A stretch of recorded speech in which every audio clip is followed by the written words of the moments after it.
आपल्या शरीरातील संप्रेरक आणि ऊर्जा प्रणाली समजून घेणे महत्वाचे आहे. तयार आहात?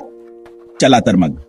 संप्रेरक प्रणालीमध्ये थायरॉइड, स्वादुपिंड आणि अधिवृक्क ग्रंथी यासारख्या ग्रंथींचा समावेश होतो. या ग्रंथी संप्रेरके तयार करतात जी तुमच्या वाढीसाठी, ऊर्जेसाठी, मूडसाठी आणि अवयवांच्या कार्यासाठी आवश्यक असतात. चयापचय विकार तुमच्या पेशी अन्न ऊर्जेत रूपांतरित करण्याच्या पद्धतीत अडथळा आणतात. याची अनेक कारणे असू शकतात, जसे की अनुवांशिक समस्या, स्वयंप्रतिकारक प्रतिक्रिया, संसर्ग, गाठी आणि तुमची जीवनशैली, जसे की आहार आणि ताणतणाव. लक्षणांमध्ये थकवा, वजन वाढणे किंवा कमी होणे, मूड स्विंग्ज, अतितहान किंवा वारंवार लघवी होणे आणि हृदयाच्या गतीत बदल. सामान्य आजार, मधुमेह, थायरॉइडच्या समस्या, अधिवृक्क ग्रंथींची कमतरता आणि पीसीओएस. फेनिलकेटोनुरिया किंवा पीकेयू सारखे दुर्मिळ आजार देखील आहेत, ज्यामुळे पोषक तत्वे पचवण्यास अडचण येते.